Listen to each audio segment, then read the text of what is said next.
Fidèles téléspectateurs des médias partenaires du studio Kalangu, bonsoir et bienvenue dans le forum de la presse de ce soir. Votre rendez-vous de décryptage des faits saillants et marqué l'actualité de la semaine. Au menu donc du forum de la presse, nous parlerons d'abord de la visite du président de la République, Mohamed Bazoum, à Difa, du 25 au 26 juin 2022 et celle du 30 juin à Agadez. Ensuite, nous parlerons de l'acheminement des pèlerins nigériens en terre sainte de l'islam et les problèmes autour. Enfin, nous terminerons ce forum de la presse avec l'élection du nouveau bureau du comité olympique et sportif national du Niger, COSNI, pour un mandat de 4 ans. Pour analyser ces informations, j'ai le plaisir de recevoir comme invité ce soir nos confrères Gary Amadou, journaliste au quotidien La Nation, Abkiari Arimi, journaliste à la radio alternative, et Ousmane Sidikou, il est journaliste indépendant. Bonsoir chers confrères et bienvenue à la modération du forum de la presse de ce soir. Je suis Michel Deji.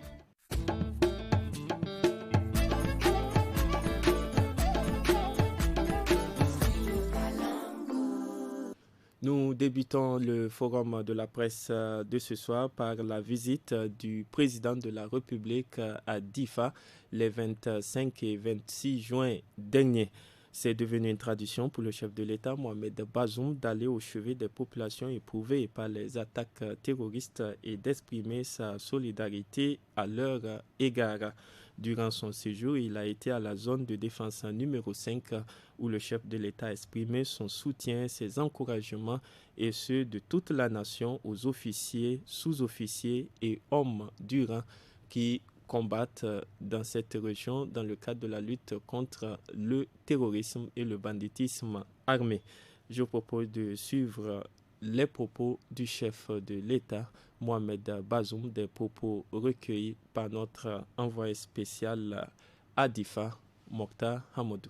Vous connaissez les populations, vous parlez leur langue, vous êtes capable d'avoir beaucoup de renseignements et vous êtes par conséquent nécessairement efficace. Nous allons renforcer vos capacités. Les armes sont disponibles. Nous allons ramener les 45 villages de la commune de Guesquerou et ce sera à vous notamment de les sécuriser. Je suis sûr que vous le ferez. Nous créerons toutes les conditions pour que vous soyez dans le confort auquel vous aspirez, pour que vous fassiez votre travail encore mieux que maintenant. C'est une initiative que j'avais conçue depuis que j'étais ministre de l'Intérieur. Des recrutements de proximité avec des enfants du terroir qui seront ici totalement chez eux, à l'aise, et vous êtes dans une mission permanente jusqu'à la fin de Boko Haram, qui est très proche, Inch'Allah.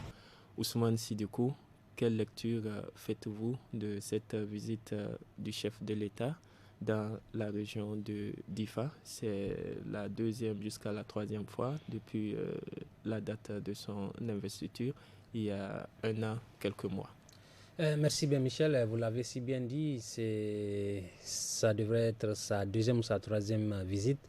Il l'a lui-même dit, c'est des visites entamées depuis qu'il a été ministre de l'Intérieur, c'est des visites pour aller constater de visu quand on sait que dans ces contrées, les populations en ont payé et continuent pour certaines de payer le lourd tribut lié aux affres de ces groupes armés.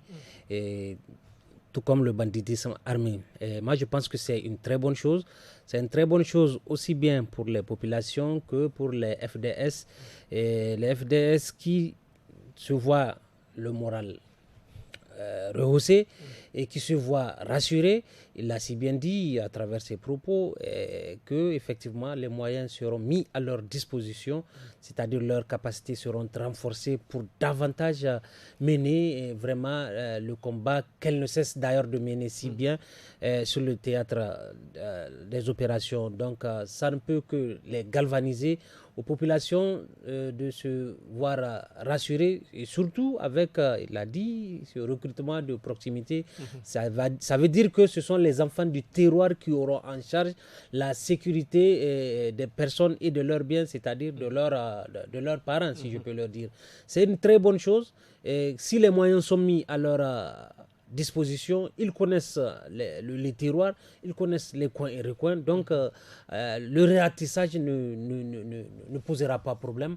On ne peut que prier pour que effectivement les succès d'ailleurs qu'elles sont en train d'engranger ces forces de défense et de sécurité ces derniers jours-là sur le terrain puissent se multiplier pour que nous puissions vraiment arriver à éradiquer, ou bien en tout cas quand même à assémater ces forces du mal pour le grand bonheur de ces populations et pour le grand bonheur aussi de l'ensemble de la population nigérienne. Donc on ne peut que l'apprécier à sa juste valeur. C'est bien de vouloir de temps en temps aller constater de visu, mais le fait même de les avoir outillés, ou bien de mettre les moyens à leur disposition, c'est une bonne chose. Moi je pense qu'il est sur la bonne voie. Donc vivement que les conditions soient inscrites dans la durée et qu'elles se pérennisent. Merci beaucoup, Ousmane Sidoukou. Abokiari Arimi, il s'agit là donc d'une sécurisation de proximité qui est prônée par le chef de l'État. Est-ce une bonne chose de votre point de vue? C'est peut-être bon, mais moi, ce que j'aurais bien voulu, c'est que ce que ces jeunes ressentiraient pour leurs parents directs, ce que ces jeunes ressentiraient pour la région de Difa. S'il y a des gens qui sont recrutés aussi pour Tillabéri, je dirais la même chose, que tout soldat nigérien ressentent la même chose. Parce que une armée, elle est, quoi qu'on dise, nationale. Bien sûr. Qu'il y ait une force, entre guillemets, spéciale qui s'occupe vraiment, où ce sont les enfants du terroir. Bon, le chef de l'État, en fait, explique que ce sont des gens qui connaissent les zones, qui connaissent les milieux. On a l'impression que les résultats sont plus probants que lorsqu'on compare avec des soldats qui arrivent dans des zones qu'ils ne connaissent pas. J'espère que les résultats seront probants. Mais vraiment, ce à quoi il faut songer, c'est dans la formation de nos forces de défense et de sécurité. Ce n'est pas nouveau, en fait, que quelqu'un qui est ressortissant de Terra se retrouve à Difa. Souvent, beaucoup se sont mariés et ils sont entièrement intégrés. Et je pense qu'ils se pensent chez eux.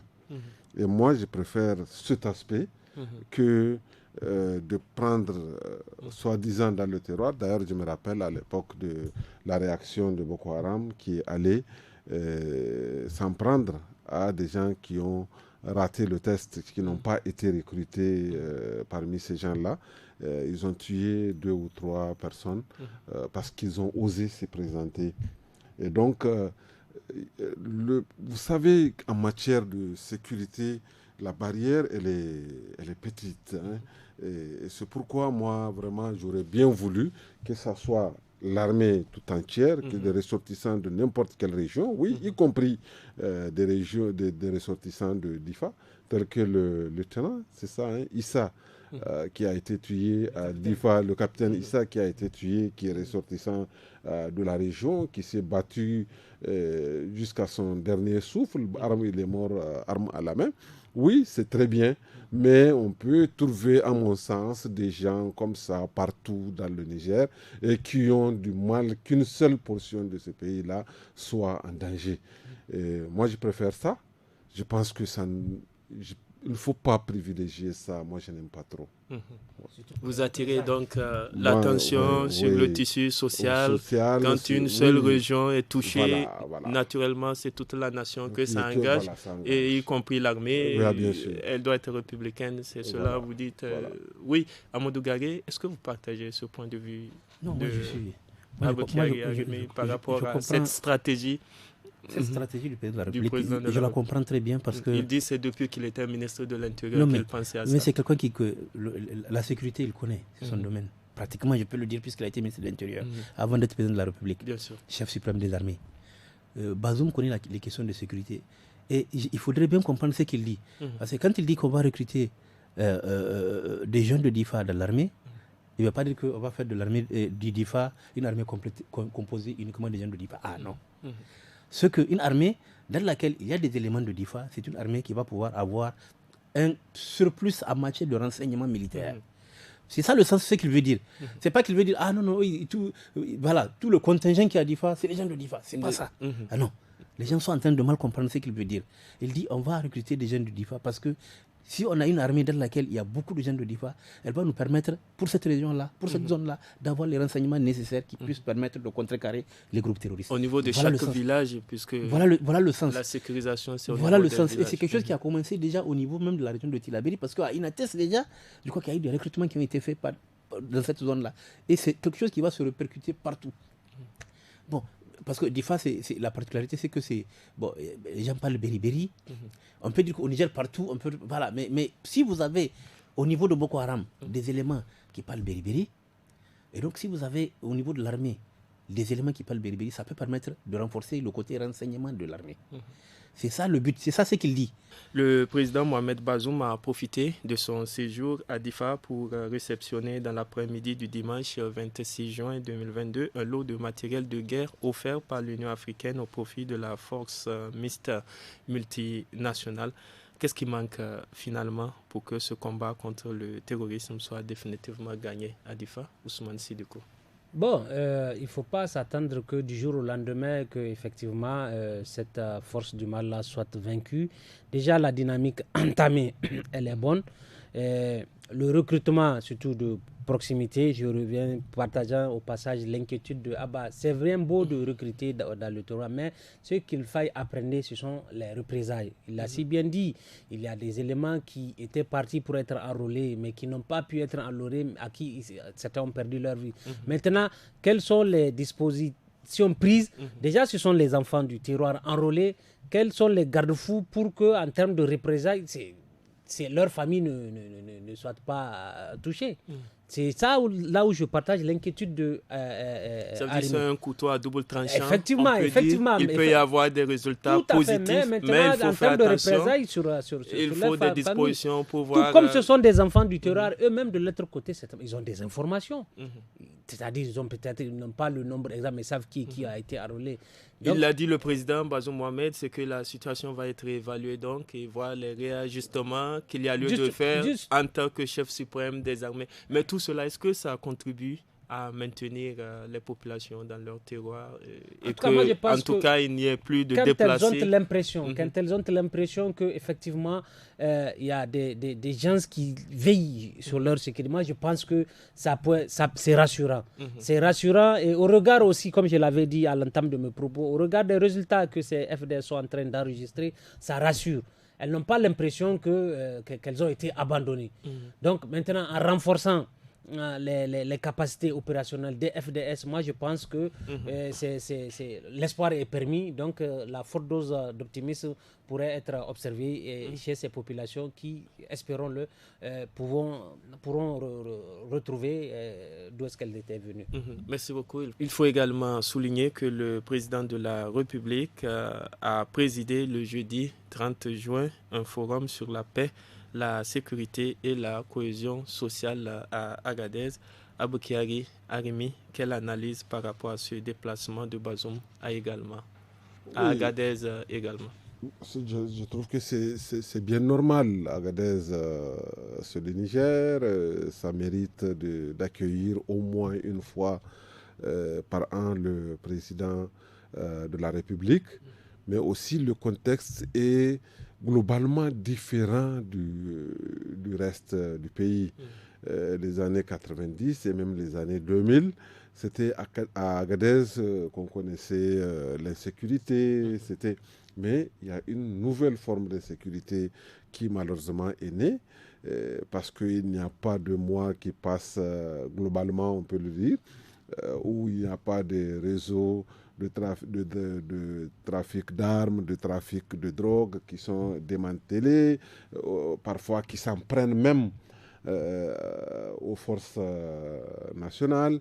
On a vu récemment, il y a un front qui a fait une déclaration, même si après on n'a pas de nouvelles de ce front, qui se disait réclamer quand même un certain nombre de choses au pouvoir central du Niger. Mais aussi, c'est aussi la frontière sud de l'Union européenne aujourd'hui, Agadez, parce que c'est là que sont bloqués les migrants de toute l'Afrique subsaharienne en partance pour le nord l'Algérie, la Libye et peut-être des candidats pour l'Europe. Et donc, on sait qu'il y a une loi qui a été prise, même si, semble-t-il, elle pourrait être révisée, mais qui mettait les migrants, les personnes en déplacement dans cette zone-là en grosse difficulté. Et donc, cette loi a remis en cause je dirais, l'économie globale de la ville d'Agadez. Vous vous rappelez, les élus locaux avaient fait à l'époque une déclaration où ils disaient que la ville d'Agadez perdait banalement jusqu'à 65 milliards de francs CFA, tout ça. Et rien n'a été fait pour compenser ce manque à gagner. Et donc, c'est normal. Ce qu'il y avait dans la zone des trafics d'êtres humains, selon l'État, et il fallait lutter contre, donc criminaliser certaines pratiques. J'ai commencé par dire qu'Agadez est devenue la frontière sud de l'Union européenne. C'est trop facile de parler de trafic d'êtres humains, alors que nous sommes quand même assujettis, au même titre que tous les pays de l'Afrique de l'Ouest, quand même à un contrat qui nous lie à une convention et qui nous permet tous d'aller et de venir librement dans notre zone. Ce qui se passe, c'est qu'aujourd'hui, à Agadez, tu n'as pas le droit de transporter même des ressortissants de l'Afrique de l'Ouest dans la zone. Or, le Niger ne s'arrête pas à Agadez. Des spécialistes disent qu'Agadez, c'est le centre du Niger. Et donc, il y a 700, 800, 900 kilomètres à parcourir. Il y en a qui peuvent aller chercher de l'or. Lorsqu'ils sont en partance vers le Maghreb, c'est là les soucis, en fait. Lorsqu'ils n'ont pas leurs documents. C'est en quoi quelqu'un qui veut aller en Algérie, l'amener en Algérie, c'est un crime. C'est pas un crime. Souvent, il y a des mineurs, en fait, et l'État considère parfois qu'il y a oui, s'ils ne sont pas accompagnés, ça, c'est des choses à filtrer. Je suis entièrement d'accord. Et quand le mineur est accompagné par son papa, par sa maman, c'est un mineur accompagné, n'est-ce pas? Maintenant, quand la personne qui est avec le mineur n'arrive pas à prouver qu'il a un lien de parenté ou de tutorat avec le mineur qu'il est en train d'amener, c'est à ce moment qu'il commet une faute. Mais ce n'est pas le cas. On les ramène systématiquement. Soi-disant, c'est pour protéger le migrant, mais c'est pour lui empêcher de partir. C'est vrai que le débat a été fait à plusieurs reprises à l'époque et il y a eu trop de polémiques parce que les avis sont divergents. Amadou Garé, qu'est-ce que cette visite du chef de l'État pourrait apporter à la région d'Agadez en termes d'enjeux? Non, mais enfin, vous savez, le président Bazoum a pratiquement deux chantiers majeurs, la sécurité et l'éducation. Il en fait vraiment c'est-à-dire que c'est des choses sur lesquelles il s'est fixé des objectifs. Et quand il va à Agadez, quand il a une réunion ou un forum sur la sécurité, c'est parce que Agadez, contrairement à ce que Arimi dit, Agadez, en réalité, il n'y a pas tellement de la sécurité que ça. Il a bien cité les trafiquants de drogue qui ont transformé la zone d'Agadez en une sorte de plaque tournante.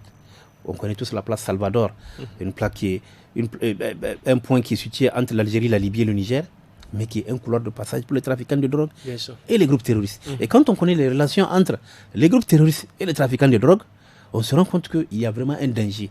Et comme il l'a dit, il ne se passe pratiquement pas un mois sans qu'on ne fasse des arrestations et qui sont tous liés pratiquement à la région d'Agadez. Et donc c'est quelque chose d'inquiétant. En plus, comme il l'a rappelé, il y a un nouveau front qui vient de naître.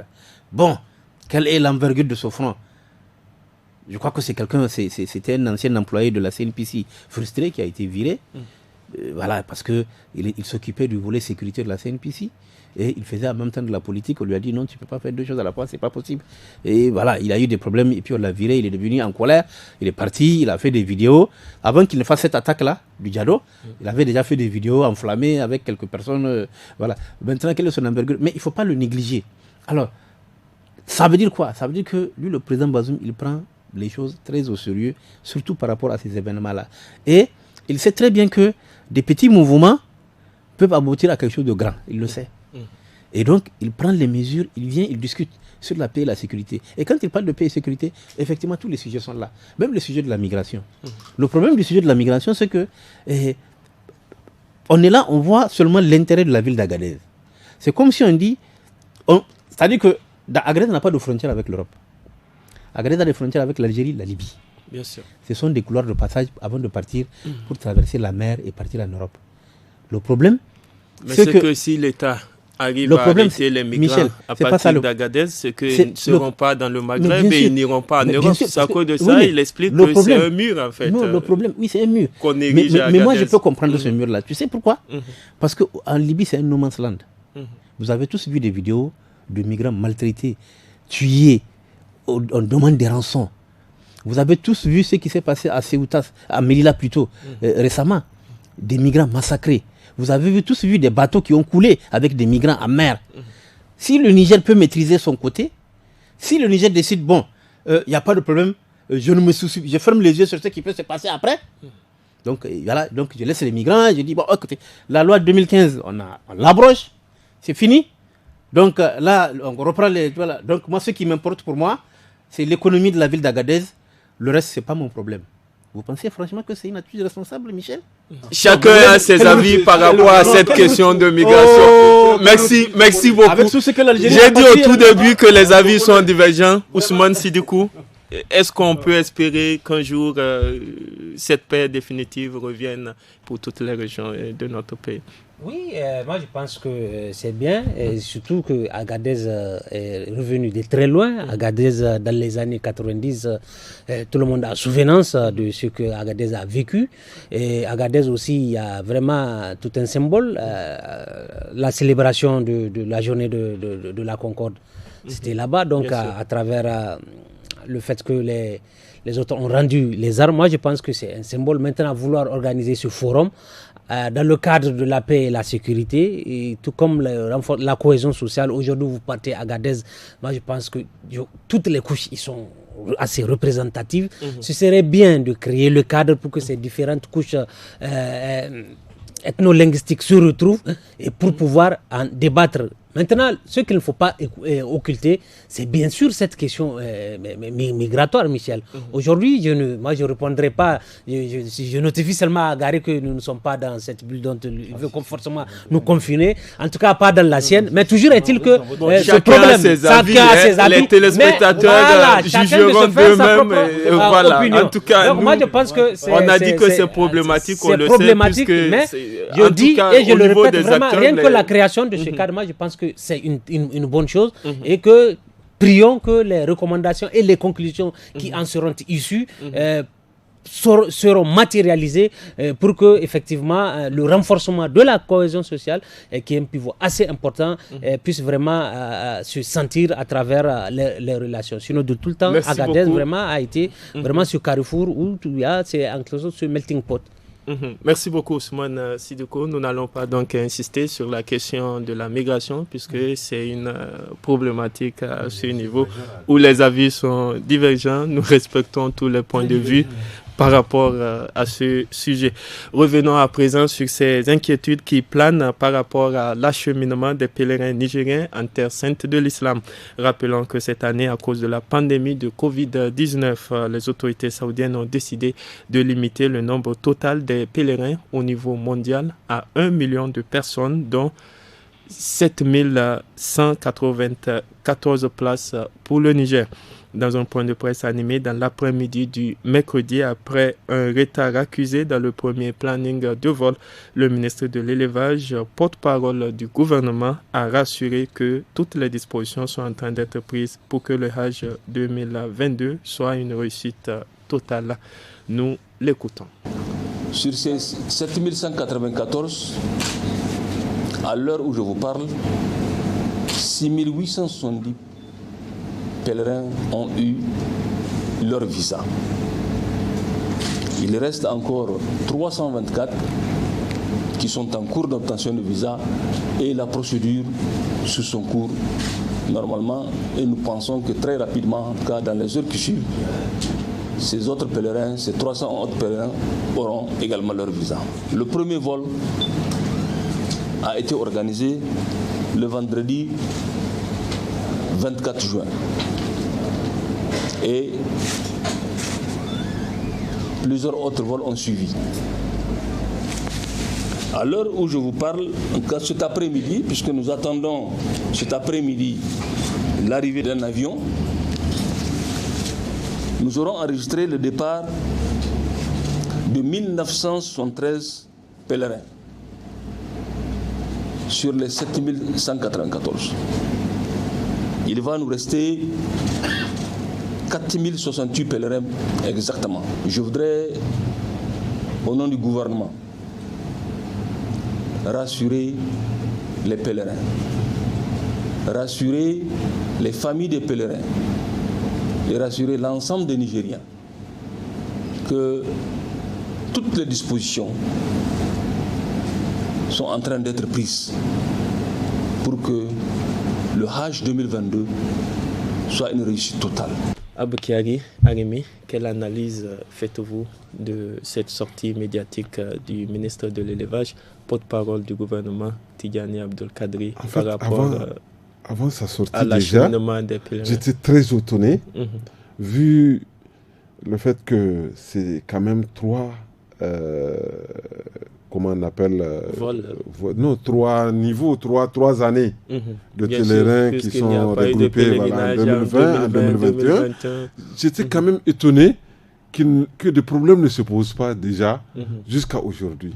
Parce que nous avons connu beaucoup de remous dans ce milieu, beaucoup de cas de perte d'enregistrement, n'importe quoi on a connu. Et j'étais très dans mon coin, j'ai dit mais ça c'est vraiment une première, c'est une très bonne chose parce qu'on a rassemblé quand même 3 ans de pèlerins et il n'y a pas de problème. Et boum, avant-hier là j'entends que il n'y a que 4 vols qui seraient partis à la date du mercredi soir. Du mercredi après-midi.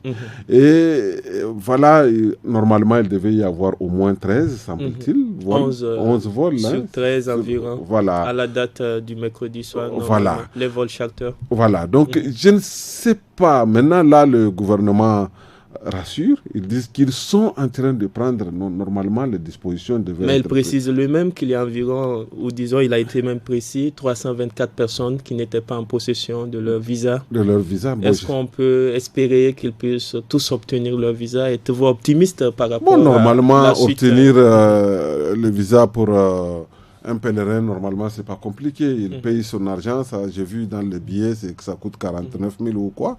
On enregistre et puis ça, ce n'est rien. C'est quelque chose à faire en quelques minutes, normalement.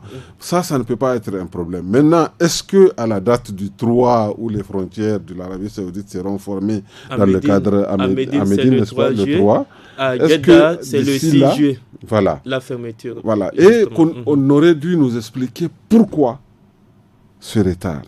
Et moi, je n'ai pas encore. On a dit qu'on a préféré des avions d'un prestataire nigérien, alors que des Saoudiens ont proposé avec des trucs plus chers, moins chers, mais qu'on n'a pas accepté. Tout ça, qu'est-ce qui explique ça? Qu'est-ce qui explique ça? Merci beaucoup.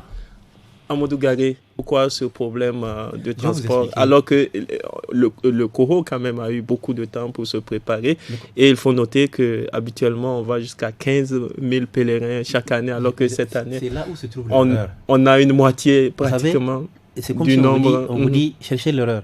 L'erreur se trouve là parce que l'Arabie Saoudite a interdit son sol pour le Hajj précédent.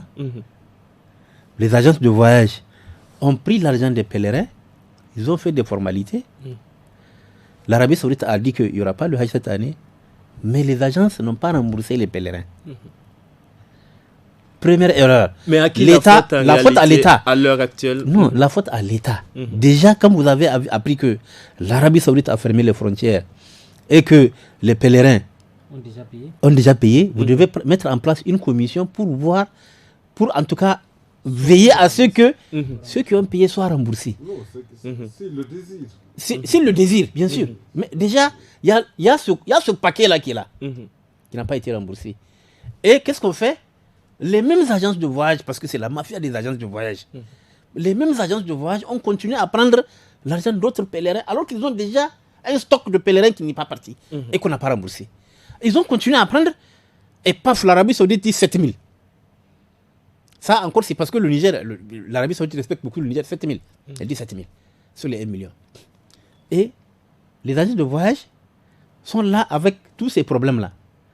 Au lieu que l'État, c'est pourquoi je vous dis que l'État a failli, au lieu que l'État dise, bon, écoutez, pour le Hajj là, voilà les agences sélectionnées et voilà les places pour les agences. En fonction des places que vous avez là, si on vous dit que cette agence a 100 places et que déjà il y a 300 qui ne sont pas partis, l'agence, l'État veille à ce que les 100 là, qu'elle puisse les déterminer, les 200 là, qu'on puisse les rembourser. C'est comme ça qu'on fait. Mais on a laissé les agences de voyage évoluer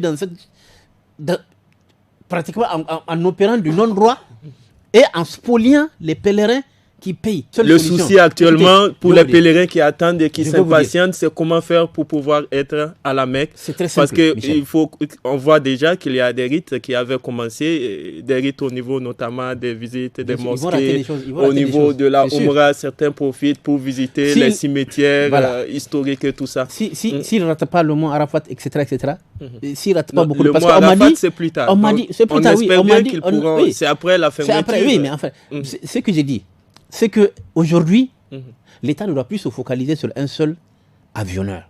Il a prévu 2. Il y a le premier appareil qui va faire 319, il y a un autre qui fait plus de 500. Michel, moi si j'ai compris ce que le ministre a dit, j'ose espérer que ce qu'il veut dire, c'est qu'on va chercher d'autres avionneurs qui vont s'ajouter à celui qui est déjà là. On ne peut pas donner l'exclusivité du transport à un seul avionneur. Surtout dans cette période-là, serrée, où on vous dit qu'il ne reste pas beaucoup de temps. Qu'est-ce qu'il faut faire? Il ne faut pas faire confiance uniquement à Max Air, non? Max Air, est-ce qu'il a combien d'avions pour transporter? 5 heures de temps pour aller à la Mecque, 5 heures de temps pour revenir. Est-ce que vous êtes optimiste puisque non, j'attends de voir. Je vais vous dire la performance des uns et des autres. Non. Moi, le ministre ne peut pas me donner un chèque en blanc. J'attends de voir. Il faut attendre. Ah non, moi, ce qu'il dit, je vais voir ce qui va se passer. Mais pour moi, tant qu'on va se cantonner sur le seul avionneur là, on court un gros risque. Pour moi, il faut envisager la possibilité que Arimi avait évoquée. Cette compagnie saoudienne à laquelle on avait en tout cas refusé, parce que vous savez, l'affaire du Hajj, il y a beaucoup de gens qui circulent dedans. Il y a une mafia qui s'est installée depuis des années. Mais c'est un business. Agences, oui, où des gens sont impliqués, c'est tellement malsain, alors que c'est pour aller au lieu saint des Islams. Et c'est ce qui fait que chaque année le prix augmente. Un jour, c'est pas n'importe qui va partir à la Mecque. Si c'est à 3 millions aujourd'hui, là, dans quelques années, ça va être 5 millions. Et celui qui va souhaiter partir à la Mecque doit se réveiller de bonheur. Donc, il y a une mafia qui fait que chaque année, on dit, le Niger doit avoir de l'expérience dans le domaine, mais on a l'impression que chaque fois, c'est comme si c'est la première fois qu'on amène des gens au Hajj. Chaque fois, c'est comme ça. C'est l'impression qu'on a. Il faut donc non, mais c'est les mêmes difficultés se répètent chaque fois. Merci, et les mêmes groupes de pression, de trucs de financiers qui sont là, qui sont autour. Selon les responsables des agences, c'est d'ailleurs inadmissible. C'est pourquoi les responsables des agences, dans la matinée du mercredi, on les a vus d'ailleurs organiser un sitting au niveau du Coro. Ensuite, ils se sont transportés pour dire qu'ils vont aller au niveau de la primature. Il y a eu les forces de l'ordre, mais il y a une communication où il y a eu des promesses. Ousmane Sidikou, finalement, est-ce qu'il faut être optimiste par rapport à une organisation parfaite ou totale, comme le dit le ministre en charge de l'élevage, porte-parole du gouvernement? Est-ce que vous pensez qu'on peut rattraper ce qui a été accusé comme retard? On le souhaite, mais il faut être réaliste. Vous savez, c'est dommage ce qui est en train de se passer dans un tel domaine. Gary l'a si bien dit, on a comme l'impression chaque année c'est même ça, les mêmes causes produisent les mêmes effets. Alors que la création de ce Coro-là, j'ai comme l'impression en février 2015, c'est pour y pallier. Mais si à l'épreuve des faits, malgré la création de ce Coro-là, il y a des problèmes dans l'acheminement des problèmes, moi je pense que bas la terre, il faut savoir auditer, il faut savoir là où on va. Les agences là, il faut évaluer, il faut auditer. Qu'est-ce que le gouvernement aurait pu faire qui n'a pas été fait? Le gouvernement Michel aurait dû. Le gouvernement Michel aurait dû, honnêtement parlant, ne pas créer ce doublon. Parce que vous n'êtes pas sans savoir qu'à côté du COO, il a créé un comité dit de pilotage où siègent 11 membres et qui a droit de regard sur ce que fait le COO. Donc finalement, est-ce à dire que le COO n'est pas compétent dans l'acheminement des pèlerins? Ça c'est un. De deux, les agences là. Il faudrait vraiment que l'État soit regardant, que l'État veille au grain. Aujourd'hui, il aurait fallu que ces mêmes chefs d'agence-là puissent sortir pour monter au chronique, que le gouvernement communique alors qu'il se devait de communiquer dès au début pour situer le problème et entrevoir les voies et moyens à travers lesquels ces pèlerins-là puissent être acheminés. Hein? Arimi l'a dit, dès au début, il y a un avionneur qui a proposé. Vous savez, il y a tellement de, comme Gary l'a dit, il y a tellement de mafia dans cette histoire-là, Michel, qui ne s'explique pas. Il y a 5 agences qui ont été suspendues. Maintenant, la répartition de leurs pèlerins, comment c'est cela? On a comme l'impression que c'est l'État même qui ne veut pas que les choses se clarifient, tout simplement parce qu'il y a comment on appelle, des intérêts qui ne disent pas leur nom. Et c'est dommage. Merci beaucoup. C'est dommage. Espérons donc que les choses vont s'améliorer et qu'on aura un bon Hajj. Il y en a qui ont payé depuis 2 ans. Ils doivent être prioritaires. Je crois qu'il faut créer malgré tout un ordre de préséance avec ceux qui ont payé en 2020 doivent être tous partis avant que quelqu'un qui a payé en 2021 parte, à plus forte raison quelqu'un qui vient de payer en 2022. Parce que c'est une question de justice. Nous, on a déjà des problèmes dans ce pays-là. Si on s'achemine sur une injustice, même pour le pèlerinage, vraiment, ça risque de nous retomber. Merci beaucoup. On a compris vos préoccupations. Il faut donc espérer que tous ces pèlerins, un peu plus de 7000, donc le nombre exact, c'est 7194 puissent arriver avant la fermeture. Il faut dire donc pour Médine, la fermeture est prévue pour le 3 juillet prochain. Merci donc et nous espérons que ce Hajj va se dérouler dans les meilleures conditions. Nous souhaitons d'ailleurs un bon Hajj à tous nos concitoyens qui ont fait ce déplacement en terre sainte de l'islam. Les étapes importantes vont commencer à partir du 8 jusqu'au 10. Depuis ce temps-là, il faut déplorer l'absence de la gente féminine, Niaki Habiba, de la Fédération de hand. Elle-même, elle était une très bonne handballeuse. Elle était jusqu'à l'équipe nationale et tout. Et donc, c'est une très bonne chose. Je pense que de la même manière qu'on peut faire entre plusieurs mandats, ça, à la fin aussi, les occupants des postes doivent pouvoir s'en aller. Je remarque aussi que la FENIFOOT est revenue à son poste clé, parce que normalement, c'est la plus grande fédération du point de vue des adhérents, mais aussi du point de vue des activités sur le terrain. C'est le seul championnat, la seule discipline sportive qui a un championnat assez régulier. Et donc c'est normal que le colonel Pelé soit colonel-major. C'est important chez le militaire, la précision. Pelé, c'est le nom Djibril Lahima Hamidou. On le connaît beaucoup plus depuis qu'il était en tout cas très actif sur le terrain. Voilà, justement. Et donc, c'est lui l'adjoint. C'est normalement comme ça que ça doit se passer. Mais de par le passé, parce que la FENIFOOT s'était opposée à la candidature de Doula Talata à un moment. Donc, la FENIFOOT était presque écartée. Aujourd'hui, ce n'est plus le cas. Je pense que c'est une bonne chose. Et puis, des jeunes sont arrivés. Al-Fazaz, Badar qui passait très vite de joueur à dirigeant. Donc c'est une très bonne chose. Espérons seulement qu'ils produisent beaucoup de résultats. À l'époque, ils faisaient beaucoup d'activités. Le Kosni, ce n'est plus le cas. J'espère qu'ils vont être à mesure de soutenir les fédérations, que beaucoup de Nigériens vont se qualifier et qu'ils vont pouvoir faire qualifier Amina Seyni au prochain, la championne d'Afrique de 200 mètres, vice-champion en 100 mètres aux Jeux olympiques à venir. Amadou Garé, quelle lecture? Est-ce que vous êtes surpris par cette nouvelle configuration? Il y a quand même eu des problèmes en amont avant cette élection-là. Je crois qu'il y avait un candidat qui avait animé un point de presse qui avait relevé des griefs contre l'équipe qui voulait rempiler. Ça, il faut prendre en compte. J'ai oublié il avait évoqué beaucoup de problèmes n'est-ce pas? Parce que beaucoup de problèmes au niveau en tout cas du Koscielny, il avait relevé beaucoup, et il avait pratiquement cherché à, il avait dit clairement, en termes clairs, que cette équipe-là ne doit pas être, en tout cas.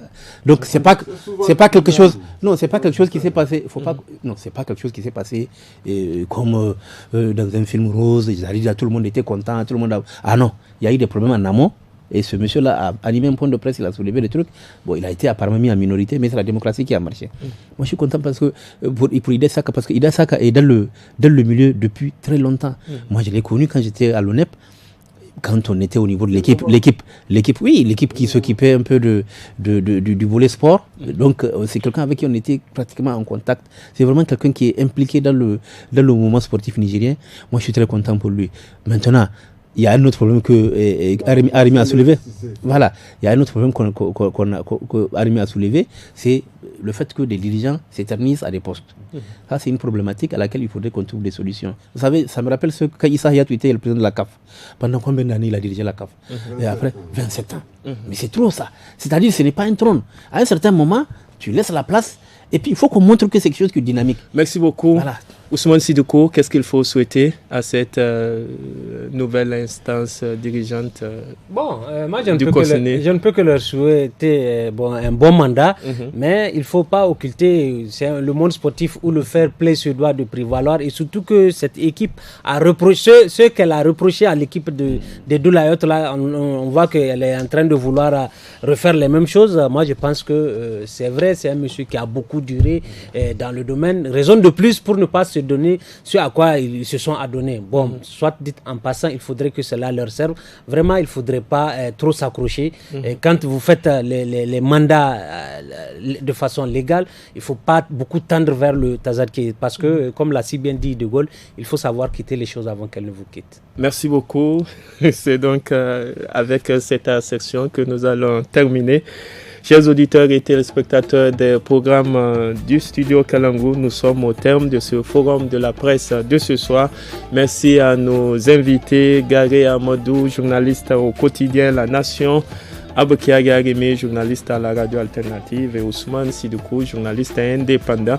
Merci également à vous de nous avoir suivis. Les programmes du Studio Kalangu sont relayés par un réseau très dynamique composé de 52 radios partenaires et de cette télévision que nous remercions également. À la modération de ce forum de la presse de ce soir, je suis Michel Deji. L'équipe technique est composée de Amina Hassan et Seyni Isaka. Excellente soirée à toutes et à tous et bon week-end. Au revoir.